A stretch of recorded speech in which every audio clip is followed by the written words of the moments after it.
அண்ணுதல் அப்படின்னா நெருங்குதல். அண்ணா அப்படின்னா நெருங்க முடியாத மலை. யார் நெருங்க முடியாத மலை? ஆணவம் உள்ளவர்கள் நெருங்க முடியாத மலை. கோபம், ஆசை, பகை, பொறாமை, வஞ்சனை இப்படின்னு தீய எண்ணங்கள் இருப்பவர்கள் யாராலும் நெருங்க முடியாத மலையாக இறைவன் பக்தருக்கு எளியவராக காட்சி தருகின்ற அற்புத ரூபமான ஸ்வரூபம் தான் அண்ணாமலை. இந்த அண்ணாமலையில இறைவன் இயற்கையின் வடிவமாகவே நமக்கு காட்சி தருகின்றார். மலையினுடைய வடிவமாகவே இங்கு சிவபெருமான் காட்சி தருவது போல திருக்கையிலையிலும் இறைவன் மலையினுடைய வடிவமாகவே நமக்கு காட்சி தருகின்றார்.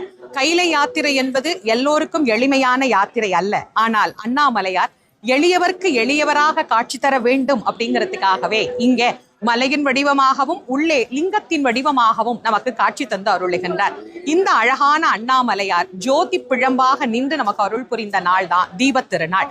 இங்க சிவபெருமானுக்கு எவ்வளவு சிறப்போ அதே போல முருகப்பெருமானுக்கும் இங்க